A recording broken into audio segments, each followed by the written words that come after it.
So I have two grandsons. They are 1 and 3 respectively, almost two. They're almost just a little bit more than a year apart.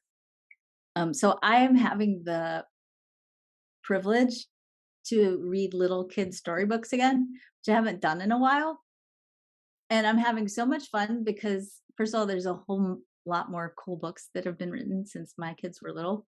But also, I keep thinking about them in the context of human design. So I just found a book that is like the perfect book for fifth lines.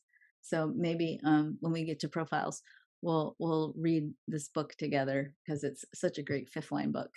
So um, if you are interested in, because I think this is kind of a fun thing to add to your coaching practice sometimes. If you're interested in exploring archetypes, um, I'll put this in the chat. There is a children's author. His name is, he's kind of not a children's author. He is, but he isn't. Leo Leone.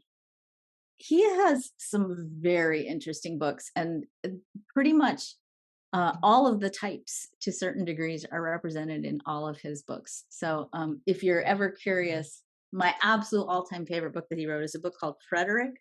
We're down a rabbit hole right now, which is a beautiful story about a projector. But if you're a projector and you like really want a book that's going to totally validate your entire existence and make you feel like you have an irreplaceable purpose, go read the Frederick book.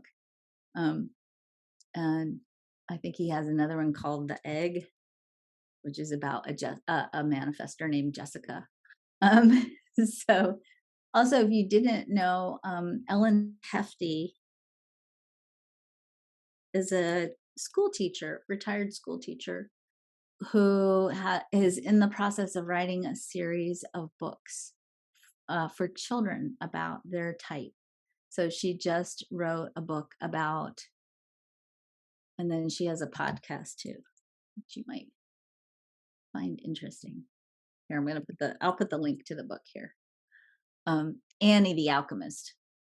So sometimes, I think it's because storytelling in coaching, especially, is such a powerful tool to really help people reframe perspective and really look at, how do I take back control of my narrative?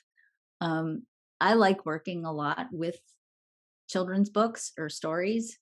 Um, and yeah. So Teresa just posted one too, Dangerous Dan Adventure Man for third line profiles. All right, I gotta go find that one. So yeah, let me see if I don't think it's called The Egg. I think it's called The Big Egg.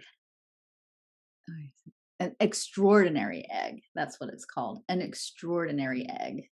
So the book starts with, there were 3 frogs living on an island. One's name was Jessica. She was the one who was never there because she was off on the other side of the island exploring. So she was probably third line manifester. It's a pretty good book.